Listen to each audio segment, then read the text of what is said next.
నమస్తే welcome to digital news ముందుగా headlines Indian food manufacturing summit లో పాల్గొన్న ముఖ్యమంత్రి నారా చంద్రబాబు నాయుడు ఆంధ్రప్రదేశ్ లో ఆహార శుద్ధి రంగంలో పెట్టుబడులకు అవసరమైన అవకాశాలు ఉన్నాయని వ్యాఖ్య.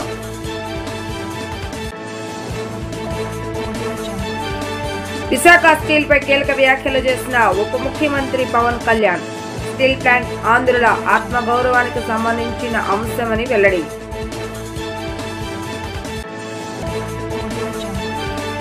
ఏరోస్పేస్ మ్యానుఫ్యాక్చరింగ్ సదస్సులో పాల్గొన్న మంత్రి నారా లోకేష్ స్పష్టమైన విజన్ ఉంటేనే రాష్ట్ర అభివృద్ధి సాధ్యమని వ్యాఖ్య.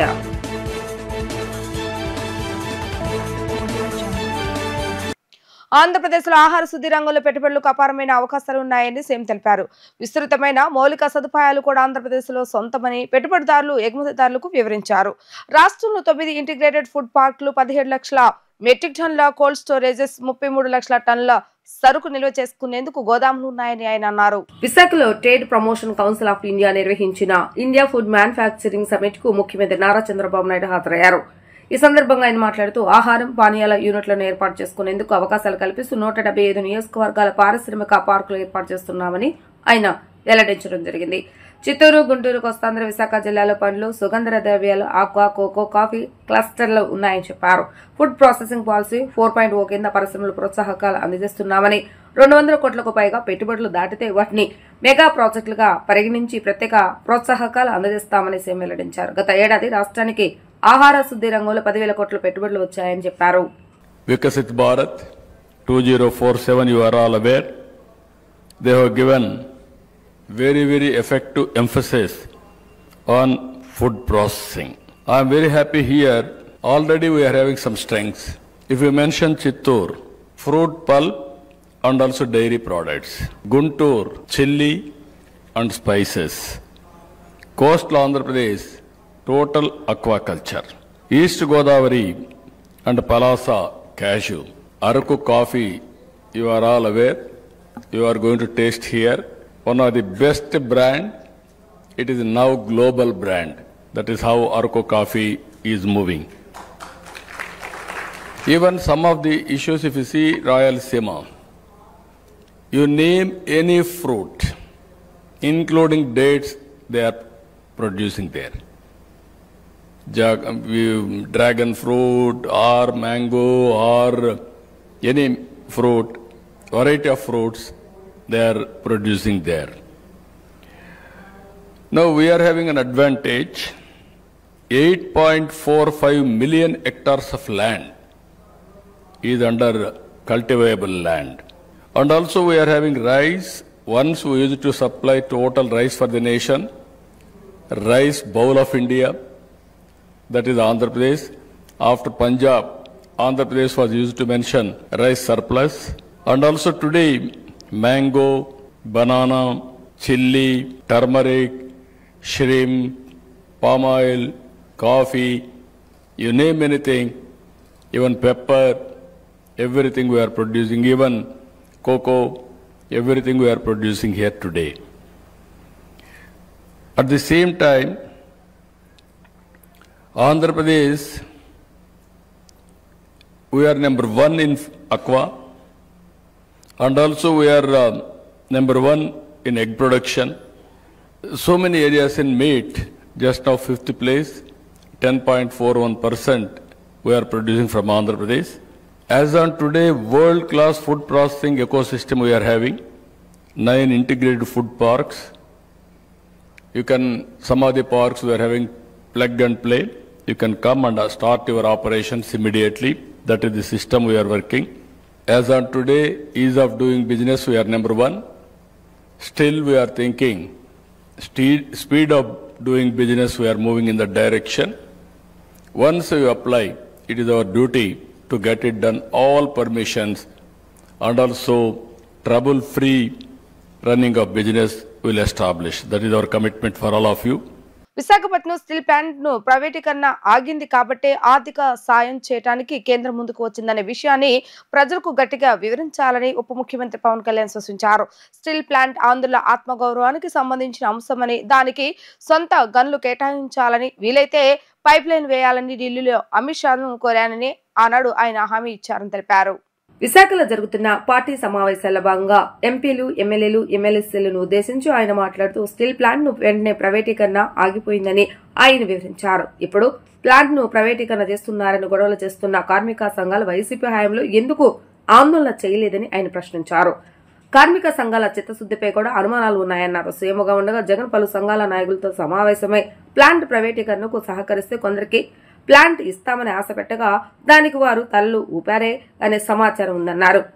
అలాంటి నాయకులు ఇప్పుడు కేంద్రం 14,000 కోట్ల రూపాయల సహాయం చేసినా ఇంకా ఆందోళన చేస్తున్నారని ఆరోపించారు. 151 సీట్లు ఇచ్చిన వ్యక్తి స్టీల్ ప్లాంట్ ని ప్రైవేటైజ్ చేస్తారంటే ఏం చేయలేదు. వాళ్ళు ఏమి చేయకపోగా వచ్చి కార్మిక నాయకులతో ఏం మాట్లాడారు, స్టీల్ ప్లాంట్ కార్మిక నాయకులతోటి మీరు వదిలేసుకుని మీకు ఇండివిజువల్ ప్లాట్స్ చేసేస్తాను, మీకు కొంత ప్లాట్లు ఇచ్చేస్తాను, మీకు ఎన్ని కోట్లు వస్తాయంటే చాలామంది కార్మిక సంఘాల నాయకులు ఇది ఒప్పేస్తున్నారు. కొంతమంది నేను ఇది మొన్న క్రాస్ చెక్ చేసుకున్నాను. మళ్ళీ మన ఆఫీసులో నేను పదవి తీసుకున్న తర్వాత మాట్లాడినప్పుడు అది మేము చేయలేదని కొంతమంది చేశారు, బట్ కొంతమంది చేశారు.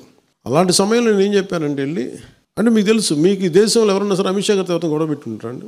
వీళ్ళు అమిత్ షా గారికి నేను ఖచ్చితంగా అభిప్రాయం చెప్పండి. ఎందుకు అభిప్రాయం చెప్పలేరంటే ఆయన భయపెడతారని కాదు. ఆయన అడిగే ప్రశ్న వీళ్ళ దగ్గర సమాధానం ఉండదు. వాళ్ళు ఏం కూర్చోబెట్టి భయపెట్టడం వాళ్ళు బెదిరించడం ఏం చేయరు. ఆయన మీరు నేషనల్ లీడర్షిప్ ఎప్పుడు చాలా క్లియర్గా ఉండదు, గుర్తుపెట్టుకోండి. మనం అనుకుంటాం ఇక్కడ కూర్చోబెట్టి చేసి వాళ్ళు ఏమి చేయరు. నీ కూర్చోబెట్టి వాళ్ళు అడిగే లాజికల్ క్వశ్చన్స్కి మన దగ్గర సమాధానం లేకపోతే సమాధానం వీగిపోయి వదిలేస్తాం. వాళ్ళ దగ్గర సమాధానం ఉంది, ఇంత నష్టం లాజికల్గా ఉంది. మీరు చెప్పండి, మీరు ఇంట్లో వ్యాపారం చేసుకున్నప్పుడు నష్టం వస్తుంటే దాన్ని ఎంతకాలం భరిస్తాం, బ్లీడ్ అవుతూ ఉంది. మేము వెళ్ళి ఏం చెప్పామంటే నేను మనోహర్ గారు వెళ్ళి ఆంధ్రప్రదేశ్ మిగతా ఫ్యాక్టరీస్ని ఇప్పుడు అలా నిజంగా భారతీయ జనతా పార్టీయే, నరేంద్ర మోదీ గారి నాయకత్వంలో ఉన్న భారతీయ జనతా పార్టీ కానీ అమిత్ షా గారు ఉన్న నాయకత్వంలో ఉన్న భారతీయ జనతా పార్టీ కానీ నిజంగా అది మొండిగా ఎవరి మాట వినరు అనుకుంటే మరి డ్రెడ్జింగ్ కార్పొరేషన్ ఆఫ్ ఇండియాని ప్రైవేటీకరణ ఆపేశారు 2017-18లో 18లో. వాళ్ళు చెప్పారు నాకు, నువ్వు తీసుకొచ్చిన పాయింట్ నువ్వు ప్రజెంట్ చేసింది మాకు నచ్చింది. నేనేం చెప్పానంటే దానికి ప్రాఫిట్లో ఉన్నది మీరు దయచేసి చేయకండి సార్ అంటే వెంటనే విన్నారు, దాని ప్రైవేటైజేషన్ ఆపారు. సో వాళ్ళకి సరిగ్గా చెప్పాలి వాళ్ళకి. అదే మేము వెళ్ళి మళ్ళీ స్టీల్ ప్లాంట్ అని చెప్పాను. స్టీల్ ప్లాంట్ అనేది చాలా భావోద్వేగంతో కూడింది సార్. అలాగని మీరు గుడ్డిగా మిమ్మల్ని చేసేయమని చెప్పట్లా, కానీ దీని వెనకున్న మొత్తం మీరు ఒకసారి స్టడీ చేసి ఏ మాత్రం కుదిరితే దానికి ఒక మైన్స్ కేటాయించండి, కుదిరితే దానికి మీరు ఒక పైప్ లైన్ వేయండి. ఎక్కడైతే మైనింగ్ సోర్స్ ఎక్కడ ఉందో మన ఒరిస్సా నుంచి ఇక్కడి నుంచి ఒక పాసిబుల్ ఒక మైనింగ్ పైప్ వేయండి, ఐరన్ ఓర్ పైప్ వేయండి. ఒక సొంత గనులు లేవు, క్యాప్టివ్ మైన్స్ కనుక మీరు ఇవ్వగలిగితే ఇలా ఉంటుందని చెప్పి మొత్తం ప్రజెంట్ చేసి పట్టుకొచ్చాం. ఆయన విన్నారు, చాలా కీన్గా విన్నారు. ఎస్ చెప్పలేదు, నో చెప్పలేదు. కానీ మేము దీన్ని ఆయన చెప్పింది ఏంటంటే we look in to it, అంతే. దాన్ని తగ్గట్టుగా చేశారు. మీరు చూస్తే అప్పుడే మీకు ప్రైవేటీకరణ అయిపోయింది. అప్పుడు చూడండి, ముందుకు వెళ్ళా. మేము మళ్ళీ ప్రజెంట్ చేస్తే దానికి 14,000 crores. అది స్వయంగా మోడీ గారు వచ్చి ఇక్కడ చెప్పెళ్ళారు. ఇది వెనక్కి వెళ్ళడం అంటే ఏం లేదు. కాకపోతే ఏంటంటే మీరు కార్మిక సంఘాల్లో కూడా ఎంత త్రికరణ శుద్ధిగా ఉన్నారు, మీరు ఎంత చిత్తశుద్ధిగా ఉన్నారు. ఈరోజు మాట్లాడే వాళ్ళు ఎంతమంది మాట్లాడుతున్నారు ఇంకా విజువల్ చూడలేదు, కానీ అసలు గత ప్రభుత్వం చేసిన వాళ్ళు మీరు గొంతు తెరవలేదు ఆ రోజున. ఆ రోజు సోనియా గాంధీ గారికి మీ రాష్ట్ర విభజన జరుగుతుంటే మీరు ప్లే కార్డు చూపించడానికి భయపడ్డ వాళ్ళకి మీకు ఢిల్లీలో మీకు ఏం ధైర్యం ఉంది? ఇన్ని కేసులు పెట్టుకొని మీరు ఎక్కడ ధైర్యంగా మాట్లాడగలరు? మీరు కేసులను ఎక్కడ ప్రజెంట్ చేయగలరు? మీరు నాకు ఆ భయాలు లేవు. నాకు ఉంటే పదవి ఉంటే పోద్ది, లేదంటే వదిలేస్తాను. నాకు లీజ్ బాగుంది. నాకు కాదు, నా బాధ్యత, నాకు పదవిని బాగా చేస్తాను అంతే. అంతేగాని పదవి పట్టుకొని వేలాడను నేను. స్పష్టమైన విజన్ ఉంటేనే ఆ రాష్ట్ర అభివృద్ధి సాధ్యమని ఏపీ ముఖ్యమంత్రి నారా లోకేష్ అన్నారు. రాష్ట్ర పరిపాలన చూసే కేంద్రం అండగా ఉంటుందని, ఏపీలో పెట్టుబడులు పెట్టాలని పారిశ్రామికవేత్తలను ఆహ్వానిస్తున్నట్లుగా ఆయన వెల్లడించారు. విశాఖ నవోటల్ ఏర్పాటు చేసిన ఏరోస్పేస్ మ్యానుఫ్యాక్చరింగ్ CII సదస్సులో మంత్రి నారా లోకేష్ ముఖ్య అతిథిగా పాల్గొన్నారు. శంషాబాద్ విమానాశ్రయానికి అన్ని వేల ఎకరాలు ఎందుకని ఆనాడు చంద్రబాబు నాయుడు అందరూ అడిగారు. ఇప్పుడు తెలంగాణ GDPలో 11% శంషాబాద్ విమానాశ్రయం నుంచి వస్తుందన్నారు. విశాఖకు గూగుల్ డేటా సెంటర్ వస్తుంది. పునరుత్పాదక ఇంధన వనరుల ఏర్పాటు దిశగా వేగంగా అడుగులు పడుతున్నాయని అన్నారు. రాష్ట్రంలో పరిపాలన చూస్తే కేంద్రం అండగా ఉంటుంది. ఏపీలో పెట్టుబడులు పెట్టాలని పారిశ్రామికవేత్తలను ఆహ్వానిస్తున్నట్లుగా తెలిపారు. 15% వృద్ధి రేటు దిశగా వెళ్తున్నాం. డబుల్ ఇంజిన్ సర్కార్ వల్లే రాష్ట్రంలో అనేక అభివృద్ధి పనులు చేపట్టగలిగామని వివరించారు. ఈ కార్యక్రమంలో కేంద్ర మంత్రి రామ్మోహన్ నాయుడు, వివిధ సంస్థల ప్రతినిధులు పాల్గొన్నారు. And when we look back at Hyderabad today, we know that all the seeds were sown in the right place. And a great example of that is Shamshabad Airport. When Mr. Naidu back then said airport should have 5,000 acres, a lot of people actually made fun of him. Generally in India we have a habit of making fun of visionaries. They made fun of him. They said, why do we need 5,000 acres? But now go back and see Shamshabad. It contributes close to 11% of Telangana's GDP. So what we have in Andhra Pradesh is visionary leadership. And we are, if you look at, you've seen Shamshabad Airport, and believe me, Bhogapuram, we will one-up it, we will do better, and we will make it a destination on the eastern seaboard. So why am I sharing all this with you? Once you sign with Andhra Pradesh, it's no longer your project, it is our project. So if it means we have to lobby with the leadership from civil aviation, we will lobby on your behalf. If it means we have to lobby with NMDC, we have done it. If it means that we need to change policies, taxation, we are willing to take that ownership, work with the leadership in Delhi to make that difference. So we have the blend of young leadership backed with seniors giving us tremendous amount of guidance, and then we deliver on the speed of doing business. Third, as I said, we are a startup state. We are exceptionally hungry. Like all the startups here, I've seen the booths, I was observing what you do, the kind of sectors that you represent here. We are hungry. We are ready to steal your business from any other state or any country possible. We want you to invest here in Andhra Pradesh. And I jokingly say, Andhra Pradesh is on the better side of Chennai, Karnataka, Bangalore. And we are really excited to bring your investments here. Saikant Verma, he's the only IAS officer in the entire Economic Development Board.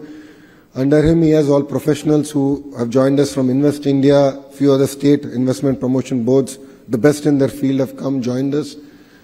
And we are here to deliver. We are here to make it a seamless experience. As you've seen in the presentation of Saikant, we mirror or we actually echo the vision of the Honorable Prime Minister Shri Narendra Modi ji's Vikasit Bharat. We have created Swarna Andhra Pradesh, where we want to be a $2.4 trillion economy by 2047 from being a $180 billion economy today. So we need to grow at 15%. And for the friends in the private sector, that's not easy. But believe me, Andhra Pradesh will be one state that will actually prove that we can actually grow as a state at 15% CAGR year on year. And we have great relationships now at the central level. We have double engine Sarkar. We have the Honorable Prime Minister Shri Narendra Modi ji, and then we of course have the Honorable Chief Minister Shri Nara Chandrababu Naidu Garu. Both of them together want to again recreate history, and we believe that strong states make strong nation. And in this particular context, we have a different double engine Sarkar. We have two Naidus. I call it Naidu Square. One is Ram Mohan Naidu. I hope he's okay with me calling him Ram Mohan Naidu and not Garu because he's very young to me. But Ramu is here. He's of course Mocha, and then we have our Honorable Chief Minister Shri Chandrababu Naidu Garu.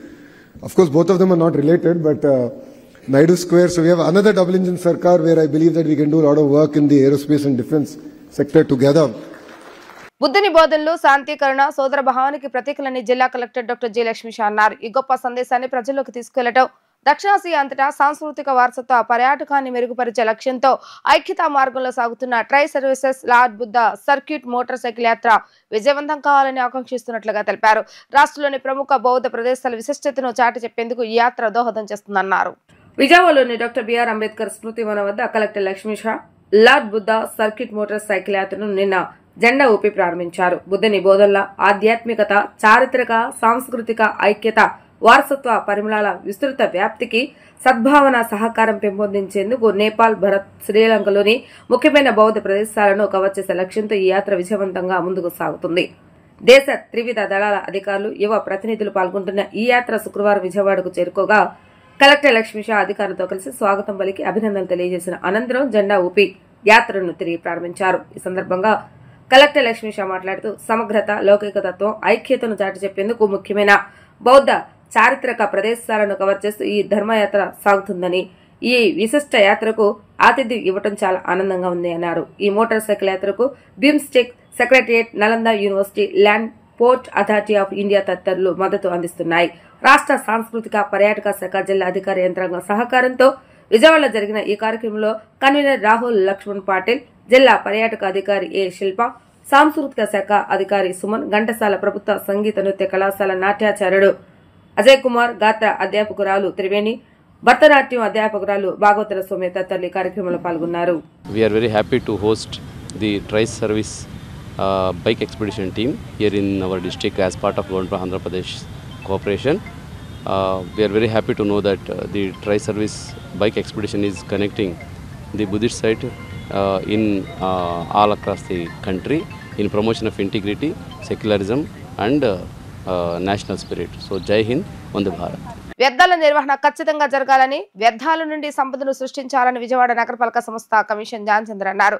ప్రతిరోజు వ్యర్థాల సేకరణ సక్రమంగా జరగాలని, రహదారులను పరిశుభ్రంగా ఉంచాలని, కాలువలో పొడికలు ప్రతిరోజు తొలగించాలని ప్రజారోగ్య సిబ్బందిని ఆయన ఆదేశించారు. తన పర్యటనలో భాగంగా విజయవాడ నగరపాలక సంస్థ commissioner Dhyanchandra Durgapuram, Bhanu Nagar, Ajit Singh Nagar garbage transfer station, Dornakal road, Labbipet, water tank road, Visalaandhra road ప్రాంతాల్లో పర్యటించి క్షేత్రస్థాయిలో పరిశీలించారు. ఈ సందర్భంగా కమిషనర్ ధ్యాన్చంద్ర మాట్లాడుతూ వ్యర్థాల నిర్వహణ ఖచ్చితంగా జరగాలని, ప్రతిరోజు సేకరిస్తున్న వ్యర్థాలను సక్రమంగా నిర్వహించి వ్యర్థాల నుంచి సంపదను సృష్టించే ప్రక్రియలో ఎటువంటి లోపం, అంతరాయం ఉండరాదని, గార్బేజ్ ట్రాన్స్ఫర్ స్టేషన్ లో సేకరించిన వ్యర్థాలను ఎప్పటికప్పుడు జిందల్ ప్లాంట్ కు తరలించాలని ఆయన అధికారులను ఆదేశించారు. ప్రతిరోజు వ్యర్థాల సేకరణ క్రమంగా జరగాలని, రహదారులను పరిశుభ్రంగా ఉంచాలని, కాలువల్లో పూడికలు ప్రతిరోజు తొలగించాలని ప్రజా ఆరోగ్య సిబ్బందిని ఆదేశించారు. అనంతరం అజిత్ సింగ్ నగర్ లో గల అన్నా క్యాంటీన్ ను క్షేత్రస్థాయిలో పరిశీలించారు. అక్కడున్న విజయవాడ నగరపాలక సంస్థ వారు కల్పించిన సౌకర్యాలు అన్నింటినీ పరిశీలించి ఎటువంటి మరమ్మతులు ఉన్నా వెంటనే సరిచేయాలని, ఎటువంటి లోపాలు లేకుండా చూసుకోవాలని, అన్నా క్యాంటీన్లో వచ్చే ప్రజలకు ఎటువంటి ఇబ్బంది లేకుండా చూసుకోవాలని అన్నారు. ఎప్పటికప్పుడు అధికారులు పర్యవేక్షిస్తూ పరిశీలిస్తూ చర్యలు తీసుకోవాల్సి ఉంటే వెంటనే తీసుకోవాలని, అన్నా క్యాంటీన్లో వస్తున్న ప్రజలను వారి యొక్క అభిప్రాయాలు తెలుసుకుని అన్నా క్యాంటీన్ల వసతులను మరింత మెరుగుపరచాలని అధికారులను ఆదేశించారు. ఈ పర్యటనలో general commissioner K Prabhudas, chief medical health officer doctor K Arjun, assistant medical health officer doctor Babu Srinivas తదితరులు ఈ కార్యక్రమంలో పాల్గొన్నారు. ఆడబిడ్డలను ఆర్థికంగా బలోపేతం చేయడమే కూటమి ప్రభుత్వం యొక్క ముఖ్య లక్ష్యమని రాష్ట్ర గనుల, భూగర్భ వనరుల, ఎక్సైజ్ శాఖ మంత్రి కొల్లు రవీంద్ర పేర్కొన్నారు. ఉచిత బస్సు ప్రయాణ పథకం కింద రాష్ట్రంలో ఉన్న బస్సులలో 74% బస్సులను కేటాయించారని, చిన్న చిన్న పనులు చేసుకున్న మహిళలు 1500 నుంచి 2000 రూపాయల నెలవారీ ఖర్చులు ఆదా కావాలని, ఆ డబ్బులు వేరే విధంగా ఉపయోగించుకోవాలని, డ్వాక్రా సంఘాల ద్వారా వచ్చిన డబ్బుతో ఎంఎస్ఎంఈల చిన్న తరహా పరిశ్రమలు ఏర్పాటు చేసుకుని ఆర్థికంగా మరింత బలోపేతం కావాలని ప్రభుత్వం అన్ని విధాలుగా కృషి చేస్తుందని అన్నారు. సూపర్ 6 సూపర్ హిట్ లో భాగంగా మహిళలకు ఉచిత బస్సు ప్రయాణ పథకం విజయవంతమైనందుకు శుక్రవారం మచిలీపట్నంలోని టీటీడీ కళ్యాణ మండపంలో మహిళలతో ఆత్మీయ సమావేశాన్ని నిర్వహించారు. తొలుత వ్యవహారిక భాష ఉద్యమ పితామహులు గిడుగు వెంకటరామూర్తి పంతులు జయంతి సందర్భంగా వారి చిత్రపటానికి రాష్ట్ర మంత్రి ఆర్టీసీ చైర్మన్ కొనగళ్ల నారాయణతో కలిసి పొలమాలు వేసి ఘనంగా నివాళులు అర్పించడం జరిగింది. ఈ సందర్భంగా ఆయన తెలుగు భాష అభివృద్ధికి చేసిన సేవలను వారు కొనియాడారు. అనంతరం మంత్రి మహిళలను ఉద్దేశించి మాట్లాడుతూ ఆడబిడ్డల్లో చైతన్యం తెచ్చి మహిళలకు పద్మావతి విశ్వవిద్యాలయం నెలకొల్పి రిజర్వేషన్లో ఆస్తి హక్కును కల్పించిన ఘనత ఆనాటి ముఖ్యమంత్రి అన్న నందమూరి తారక రామారావుకి దక్కుతుందన్నారు. ఆడబిడ్డలను మరింత ముందుకు తీసుకుపోయిన ఘనత ముఖ్యమంత్రి నారా చంద్రబాబు నాయుడుకే దక్కుతుందన్నారు. డ్వాక్రా సంఘాలు పెట్టడం, సాఫ్ట్వేర్ రంగంలో మహిళలకు ప్రోత్సహించి విదేశాలకు పంపడం, ఆడబిడ్డలు ఇబ్బంది పడకుండా దీపం పథకం కింద సంవత్సరానికి 3 ఉచిత గ్యాస్ సిలిండర్ల సరఫరా, తల్లికి వందనం పథకం కింద ఇంట్లో ఎంతమంది చదువుకునే పిల్లలుంటే అంతమందికి 15,000 రూపాయల చొప్పున ఆర్థిక సహాయం అందిస్తున్నామని అన్నారు. తల్లికి వందనం పథకం కింద రాష్ట్రంలో 68 లక్షల మంది మహిళలు లబ్ధి పొందుతున్నారని అన్నారు. సూపర్ 6 సూపర్ హిట్ అయిందని, ముఖ్యంగా మహిళలకు ఉచిత బస్సు ప్రయాణ సౌకర్యం పట్ల మహిళల్లో అద్భుతమైన స్పందన వచ్చిందని అన్నారు. ఈరోజు కూటమి ప్రభుత్వం వచ్చిన తర్వాత ఆడబిడ్డలకు చేసినటువంటి సంక్షేమ కార్యక్రమాలపైన రాష్ట్ర వ్యాప్తంగా 175 నియోజకవర్గాల్లో కూడా పెద్ద ఎత్తున సూపర్ 6 సూపర్ హిట్ అనే విధంగా మహిళలందరూ ఒక వేదిక మీదకి వచ్చి ప్రభుత్వం చేస్తున్నటువంటి మంచి కార్యక్రమాన్ని చర్చిస్తూ భవిష్యత్తులో ఆడబిడ్డలకు కావాల్సిన విషయాల మీద కూడా ఈరోజు మచిలీపట్నంలో ఈ కార్యక్రమాన్ని నిర్వహించడం జరిగింది. పెద్ద ఎత్తున ఆడబిడ్డలు అన్ని ప్రాంతాల నుంచి రావడం జరిగింది. ముఖ్యంగా స్వర్గీయ అన్న నందమూరి తారక రామారావు గారు తెలుగుదేశం పార్టీని స్థాపించిన తర్వాతే ఆడబిడ్డలకి ఒక చైతన్యం వచ్చింది. ఆ రోజున మహిళా యూనివర్సిటీ పెట్టిన, మహిళలకి రిజర్వేషన్ కల్పించిన, అదేవిధంగా ఆస్తి హక్కు కల్పించిన ఒక చైతన్యాన్ని తీసుకొచ్చిన ఘనత ఎన్టీ రామారావు గారిది. తర్వాత ఆడబిడ్డల్ని మరింత ముందుకు తీసుకెళ్ళినటువంటి ఘనత చంద్రబాబు నాయుడు గారికి దక్కుద్ది. మరి ఆ రోజు డ్వాక్రా సంఘాలు పెట్టిన, అలాగే సాఫ్ట్వేర్ రంగంలో మహిళలను ప్రోత్సహించి విదేశాలకు పంపించిన ఇవాళ మళ్ళీ స్త్రీ శక్తి కింద ఇవాళ గ్యాస్ సిలిండర్లు ఆడబిడ్డలు ఇబ్బంది పడకూడదని చెప్పి ఎన్నికల్లో హామీ ఇచ్చినటువంటి సూపర్ 6లో భాగంగా 3 గ్యాస్ సిలిండర్లు ఉచితంగా ప్రతి సంవత్సరం ఇవ్వాలనే లక్ష్యాన్ని పూర్తి చేయటం, అలాగే తల్లికి వందనం, పిల్లల్ని చదివించుకోవడానికి తల్లులు మొట్టమొదట బాధపడే తల్లులే. ఫీజులు కట్టాలన్నా, పుస్తకాలు కొనాలన్నా ఆ పిల్లల్ని ఇబ్బంది పడుతూ ఉంటే తట్టుకోలేనిది తల్లులే. కాబట్టి తల్లుల అకౌంట్లో 15,000 రూపాయలు ఇవ్వాలని చెప్పి భావించి ఎంతమంది పిల్లలు ఉంటే అంతమంది పిల్లలకి ఇవాళ దగ్గర 68 లక్షల మంది పిల్లలకి ఈరోజు తల్లికి వందనం కింద ఇస్తున్నాం. గతంలో కేవలం 40 లక్షలు, అది కూడా ఇంటికి ఒకళ్ళకి. ఇవాళ ఎంతమంది పిల్లలు ఉంటే అంతమందికి ఇస్తుంది కూటమి ప్రభుత్వం. మరి ఈరోజు ఉచిత బస్సు ప్రయాణం పెద్ద ఎత్తున రాష్ట్ర వ్యాప్తంగా కూడా ఉన్న బస్సుల్లోనే 74% బస్సుల్ని మహిళలకు కేటాయించడం, ఇదంతా కూడా మహిళల్ని ఒక చైతన్యం తీసుకురావాలి, వాళ్ళని ఆర్థికంగా బలోపేతం చేయాలి. చిన్న చిన్న పనులు చేసుకుంటే నెలకి 1,500 నుంచి 2,000 రూపాయలు బస్సులకే అయిపోతుంది. ఆ 1,500, 2,000 రూపాయలు వాళ్ళకి ఆదా అవ్వాలి, అది వేరే రకంగా వాళ్ళకి ఉపయోగపడాలనే లక్ష్యంతో మరి ఈ కార్యక్రమాన్ని శ్రీకారం చుట్టడం జరిగింది. గత ప్రభుత్వం సంక్షేమం పేరుతో రాష్ట్రాన్ని అప్పుల పాలు చేస్తుందని పల్నాడు జిల్లా ఇన్ఛార్జ్ మంత్రి గొట్టిపాటి రవికుమార్ విమర్శించారు. కనీసం ఒక్క హామీని కూడా జగన్ రెడ్డి పూర్తి స్థాయిలో అమలు చేయలేదని అన్నారు. కానీ కూటమి ప్రభుత్వం ఎన్నికలకు ముందు ఇచ్చిన ప్రతి ఒక్క హామీని ఒక్కొక్కటిగా నెరవేరుస్తుందని అన్నారు. అర్హులైన దివ్యాంగుల పింఛన్లు తొలగించబోమని స్పష్టం చేశారు. గతంలో వైసీపీ ప్రభుత్వం రద్దు చేసిన అన్నా క్యాంటీన్లు కూటమి అధికారంలోకి రాగానే మళ్లీ పునరుద్ధరించామని చెప్పారు. కూటమి ప్రభుత్వం పేదల పక్షపాత ప్రభుత్వమని ఈ సందర్భంగా మంత్రి గొట్టిపాటి గుర్తు చేశారు. పల్నాడు జిల్లా మాచర్ల నియోజకవర్గం కారంపూడిలో నిర్వహించిన శ్రీశక్తి విజయోత్సవ ర్యాలీలో సూపర్ 6 సూపర్ హిట్ కార్యక్రమంలో ఎమ్మెల్యే జోలకంటితో కలిసి మంత్రి గొట్టిపాటి పాల్గొన్నారు. పర్యటనలో భాగంగా మంత్రి గొట్టిపాటి రవికుమార్ ఎన్టీఆర్ విగ్రహానికి పూలమాలలు వేసి నివాళులర్పించారు. అనంతరం స్థానిక మహిళలతో కలిసి సంక్షేమ పథకాల అమలుకు కృషి చేస్తున్న ముఖ్యమంత్రి నారా చంద్రబాబు నాయుడు, డిప్యూటీ సీఎం పవన్ కళ్యాణ్ చిత్రపటాలకు క్షీరాభిషేకం చేశారు. ఈ సందర్భంగా మంత్రి గొట్టిపాటి రవికుమార్ మాట్లాడుతూ అధికారంలోకి వచ్చిన వెంటనే తొలి సంతకం పింఛన్ల పెంపుపైనే సీఎం చంద్రబాబు నాయుడు చేశారని గుర్తు చేశారు. అయితే జగన్మోహన్ రెడ్డి అదే 1,000 రూపాయలు పెంచేందుకు 5 ఏళ్లు తీసుకున్నారని విమర్శించారు. దేశంలో ఏ రాష్ట్రం చేయని విధంగా 65 లక్షల పింఛన్ల పంపిణీ కోసం 33,000 కోట్ల రూపాయలు ఖర్చు చేస్తున్నామని మంత్రి గొట్టిపాటి రవికుమార్ వివరించడం జరిగింది. పింఛన్ తీసుకుంటూ భర్త చనిపోయిన వారికి ఇటీవల 1.11 లక్షల స్పాజ్ పింఛన్లు మంజూరు చేసినట్లుగా తెలిపారు. దివ్యాంగుల పింఛన్లపై ప్రభుత్వానికి అందిన ఫిర్యాదుల మేరకు రీవెరిఫికేషన్ చేయమని చెప్పినట్లుగా ఆయన పేర్కొన్నారు. మాచర్లో శాంతి నెలకొల్పేందుకు ఫ్యాక్షన్ నిర్మూలనకు కూటమి ప్రభుత్వం కృషి చేస్తుందని మంత్రి గొట్టిపాటి రవికుమార్ తెలిపారు. గత పాలకులు మాచర్ల విధ్వంసం సృష్టించారని మండిపడ్డారు. అయితే నియోజకవర్గంలో బ్రహ్మానందరెడ్డి మాత్రం ఫ్యాక్షన్ రాజకీయాలను పక్కన పెట్టి అభివృద్ధి దిశగా ముందుకు సాగుతున్నారని ప్రశంసించారు. తాను 2004లో అద్దంకి ఎమ్మెల్యేగా గెలిచిన తర్వాత ఆ ప్రాంతంలో ఫ్యాక్షన్ నిర్మూలనకు కృషి చేస్తున్నానని అన్నారు. అద్దంకి నియోజకవర్గాన్ని అభివృద్ధికి కేరాఫ్ అడ్రస్ గా నిలిపేందుకు కృషి చేస్తున్నానని ఆయన పేర్కొన్నారు.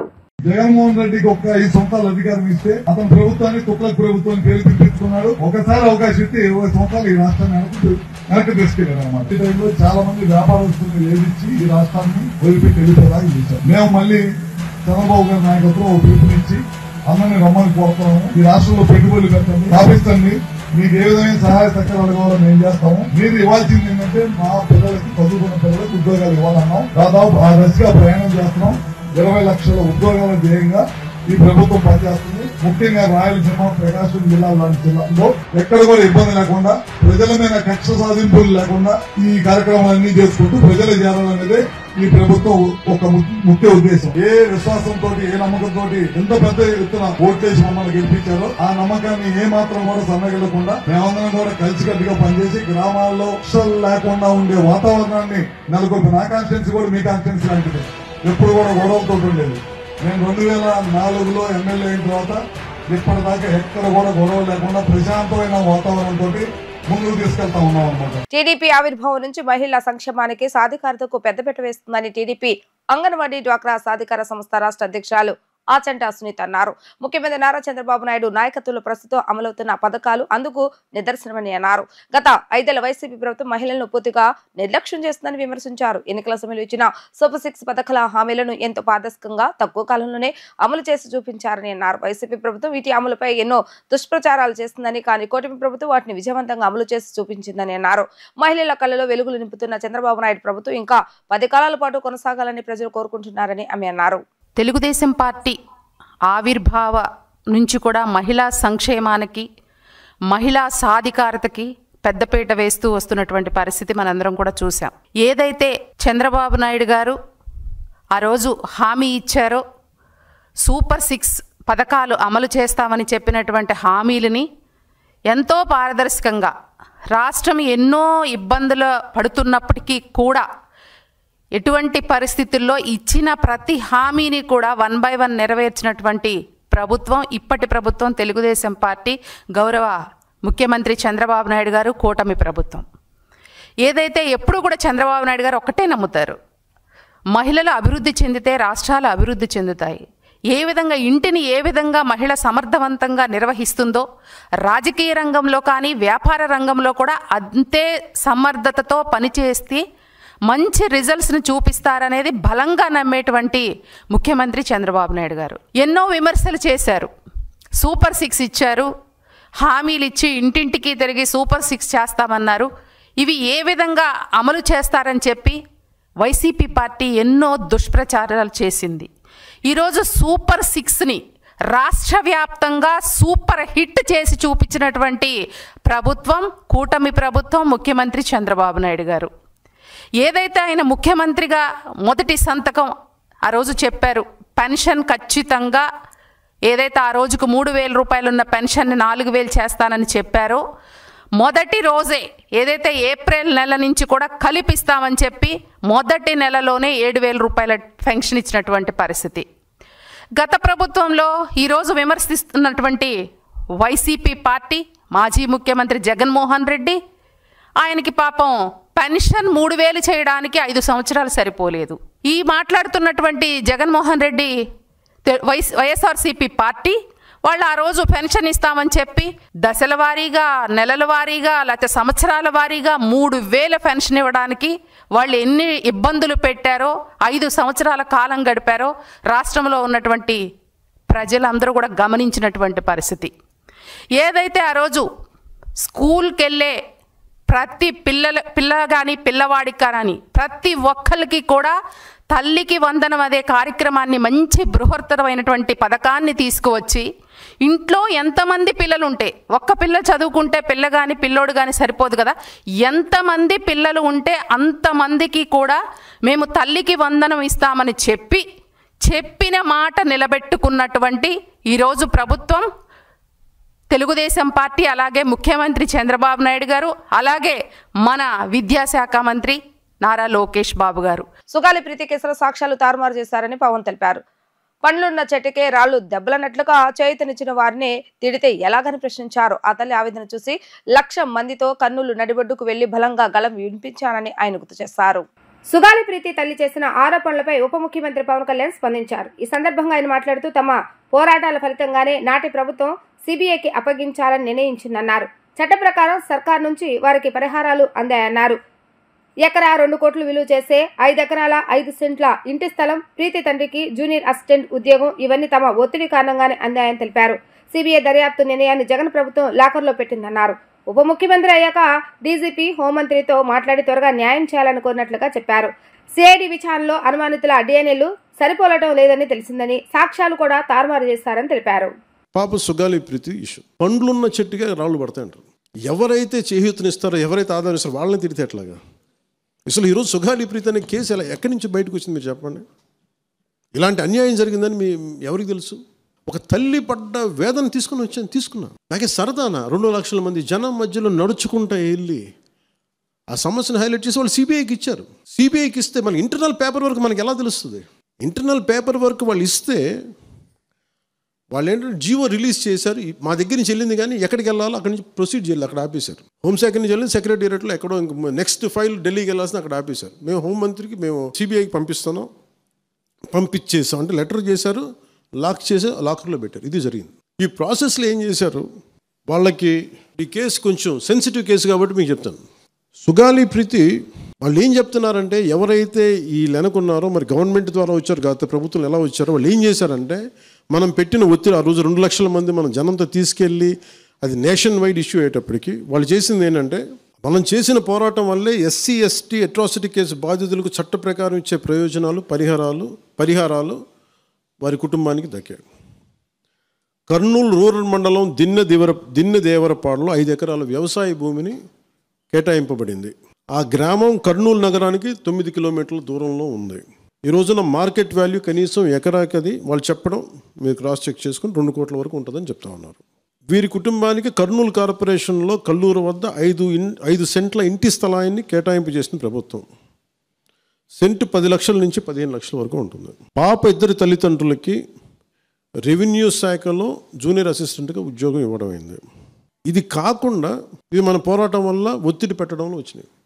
ఇవి కాకుండా నేను ఫస్ట్ టైం ఛార్జ్ తీసుకోగానే మొదట చెప్పిన మాట పాపకి న్యాయం జరగాలి, ఏమేమి జరిగిందని సిఐడి చీఫ్ని నేనే తెలియజేశాను. డీజీపీ గారికి పంపించాను, అప్పుడు డీజీపీ గారికి తిరుమలరావు గారు, అలాగే సిఐడి అధికారులకు చెప్పాను, ఉన్నతాధికారికి, హోమ్ మినిస్టర్ గారికి చెప్పాం.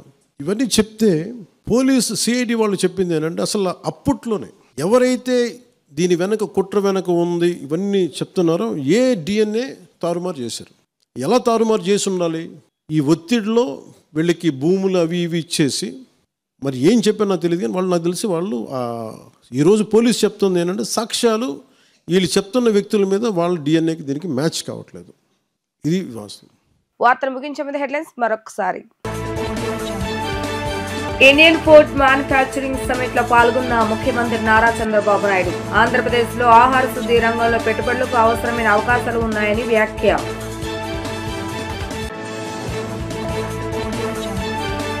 విశాఖ స్టీల్ పై కీలక వ్యాఖ్యలు చేసిన ఉప ముఖ్యమంత్రి పవన్ కళ్యాణ్. స్టీల్ ప్లాంట్ ఆంధ్రుల ఆత్మగౌరవానికి సంబంధించిన అంశమని వెల్లడి.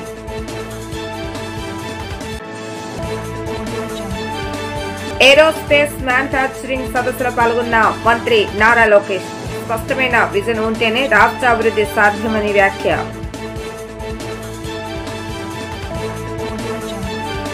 ఇవి ఈ రోజు వార్తా విశేషాలు. మరలా 3 ప్రసారమైన వార్తల్లో మళ్ళీ కలుద్దాం. అంతవరకు సెలవు. నమస్కారం.